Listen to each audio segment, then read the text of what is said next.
Yeah, I feel like this chapter really focuses on us being ready for the Lord's return.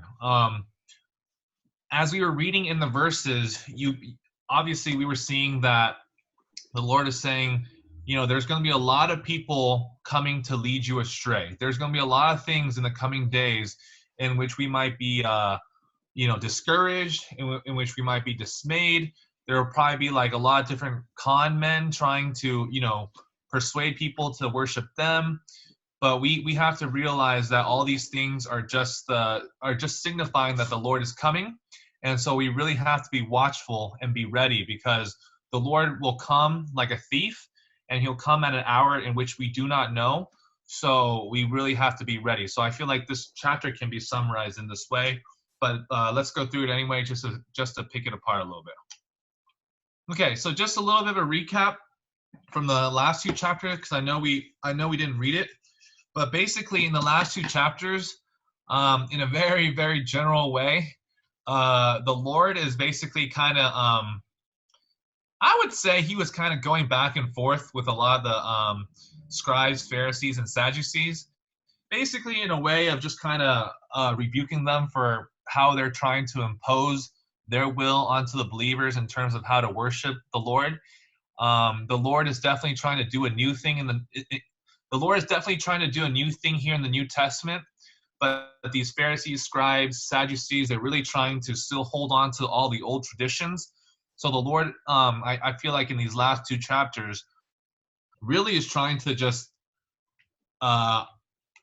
in a sense, he's not even being nice about it. He's just straight up letting them know you are wrong, and if you continue in your ways, there will be consequences. Okay, and so now we come into chapter 24. And you'll see the running theme of the day.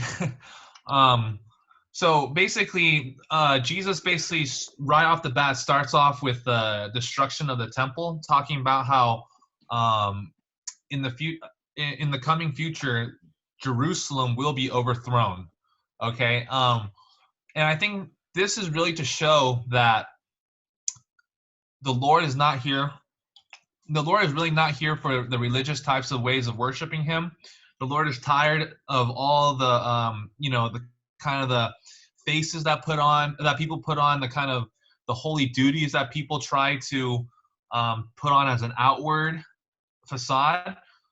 I think this is why he allows the Roman army led by Titus to destroy all of Jerusalem in AD 70. In a sense, he allows this to happen so that there could be a fresh start in the ways that people are worshiping him. Basically, the Lord here is really tired of all the politics, of all the facades, and of all the different people trying to worship him in a way that he never told them to, especially here in the New Testament. Okay? And with this slide, I was really trying to illustrate all throughout this chapter, the Lord basically states again and again that many people will try to lead you astray. So I have Calvin here dressing up as obviously someone that he isn't, pretending to be a stupendous man, when in reality, what I'm trying to say here is that, in the coming days, there will be a lot of tactics that people use. There will be a lot of things that people say. There will be a lot of signs, even outwardly, in which we might feel like, oh, for sure, the Lord is here. The Lord must be back already. But I just wanted to once again remind us that all these things are just showing us that the Lord is coming, not that he's necessarily here yet. So we cannot fall for, just because one little thing happens here or another little thing happens there, that must be the Christ. He must be the Christ. We have to be constantly inwardly touching the Lord so that we know who the Lord really is, because many people will try to come and do something to make us believe, this is the Christ. And in return, that might deceive us into making us think we need to worship them. Okay? And okay, so when we were reading this chapter, this term, the abomination of desolation, was brought forth. And I thought this was kind of interesting because, first of all, I didn't really know what it was talking about. So basically with this abomination of desolation, in the end, basically in the last days, there will be a person that's known as Antichrist, okay?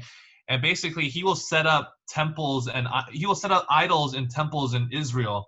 And basically he'll cause a lot of people to believe that they need to worship him. And many people will worship him because they are all deceived, like I was mentioning earlier. But we know that the Lord is coming when this abomination is totally destroyed. And so when we see that this abomination is totally destroyed, that's when we know, okay, the Lord is really coming. So I kind of wanted to bring that forth to just let us know that these are some of the signs outwardly in which we need to pay attention to realize, okay, the Lord is really near. So with this picture here, I thought it was kind of interesting just to see, like, okay, Calvin Haas realized that the Lord is coming. It's time to leave and flee from all these evil things. Okay. And then for this last one, I thought it was pretty cute because basically in the last couple of verses we see that the Lord is basically likening himself to a thief, likening himself to like thunder, or was it lightning? Anyway, one of them. And basically the Lord is going to come at an hour in which we do not expect. And so I really liked how even in the end the Lord is saying one person is at the mill, two people are at the mill, one is taken, one is left. So in a sense, that means the Lord is going to rapture some of us, but obviously we want all of us to be raptured, right? So the key here is to stay ready. And I think the key to staying ready is exactly what we're doing right now, having Bible study, having fellowship, having prayer times, having companion times, and just having time spent in the Lord. Because when the Lord comes, you don't know when he's coming. I don't know when he's coming.